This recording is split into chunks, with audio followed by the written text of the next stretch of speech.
প্রসূতি মৃত্যু নিয়ে পর্যালোচনা বৈঠকে বিস্ফোরক তথ্য সামনে এসেছে। হাসপাতালে আনার পথে মৃত্যুতে শীর্ষে মালদায় হাসপাতালে পথে মৃত্যু হয় 23% প্রসূতির। হাসপাতাল যাওয়ার পথে মুর্শিদাবাদে 11% প্রসূতির মৃত্যু। নন্দীগ্রাম স্বাস্থ্য জেলায় 9% প্রসূতি মায়ের মৃত্যুর পরিসংখ্যান পাওয়া গিয়েছে। প্রসূতি মৃত্যু নিয়ে পর্যালোচনা বৈঠকে বিস্ফোরক তথ্য সামনে। রাজ্যের মধ্যে প্রসূতি মৃত্যুতে শীর্ষে রয়েছে মালদা জেলা। 23% প্রসূতি মৃত্যুর খবর মালদা থেকেই আসে এবং হাসপাতালে যাওয়ার পথে মুর্শিদাবাদে 11% প্রসূতির মৃত্যু। আরো বিস্তারিত আপডেট দেবেন, সঙ্গে রয়েছেন প্রতিনিধি অয়ন শর্মা। অয়ন, এই বিস্ফোরক তথ্য সামনে এসেছে এবং শীর্ষে রয়েছে মালদা।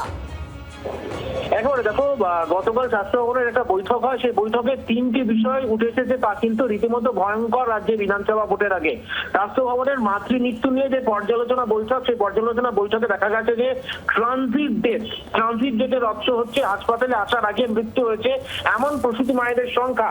সব থেকে বেশি প্রসূতি মায়েদের সংখ্যা বিগত এক বছর 2025-এর ডিসেম্বর পর্যন্ত, সেখানে দেখা গেছে মালদাতে 23% প্রসূতি মায়ের মৃত্যু হয়েছে এবং মুর্শিদাবাদে 11% মৃত্যু হয়েছে। নন্দীগ্রাম স্বাস্থ্য জেলাতে 9% প্রসূতি মায়ের মৃত্যু হয়েছে।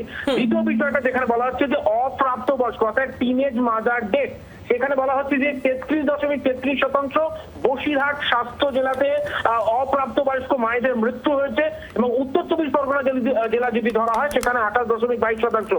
এবং তোমাকে বলে রাখি, এই যে প্রসূতি মায়েদের মৃত্যু হয়েছে সেখানে দেখা যাচ্ছে 2025 সালের ডিসেম্বর মাস পর্যন্ত সব থেকে বেশি প্রসূতি মায়েদের মৃত্যু হয়েছে 56%, সেটা হলো সরকারি মেডিকেল কলেজ হাসপাতালে।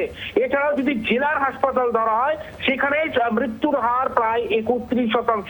জানিয়ে রীতিমতো উষ্মা প্রকাশ করা হয়েছে। গতকাল স্বাস্থ্য ভবনের বৈঠকে বলা হয়েছে এই এমএমআর রিপোর্ট অর্থাৎ ম্যাটারনাল মর্টালিটি যে রেশিও, সেই রেশিও কমাতে হবে।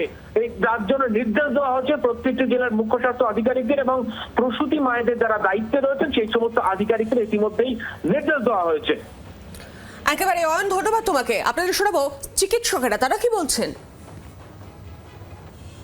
রেফারেল ট্রান্সপোর্টের নামে আজকে যেটা চলছে, যেখানে 102-এর গাড়ি রয়েছে, কোটি কোটি টাকা বরাদ্দ করা হচ্ছে, বিভিন্ন জায়গায় অ্যাম্বুলেন্স পাঠানো হচ্ছে, অথচ দেখা যাচ্ছে যে প্রত্যন্ত অঞ্চলের রোগীদেরকে প্রায় 1.5 ঘন্টা 2 ঘন্টা পায়ে হেঁটে তাদেরকে যেতে হচ্ছে। মায়েদের যে পরিষেবা যেটা দেওয়া হয় গর্ভবতী মায়েদেরকে, সেখানে বিপি মেশিন থেকে শুরু করে হিমোগ্লোবিনোমিটার অত্যন্ত নিম্নমানের, টেন্ডার কোটেশনে সেখানে চূড়ান্ত দুর্নীতি কাটমারি, যার ফলে আজকে এত নিম্নমানের যন্ত্রপাতি সাপ্লাই করা হচ্ছে, ফলে অনেক মায়ের কিন্তু মৃত্যু ঘটছে।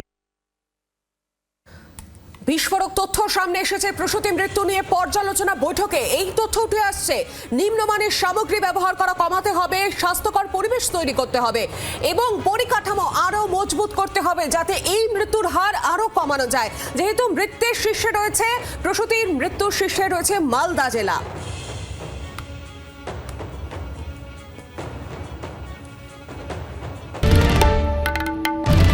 বাংলার আওয়াজ, বাঙালির আবেগ, জি 24 ঘন্টা।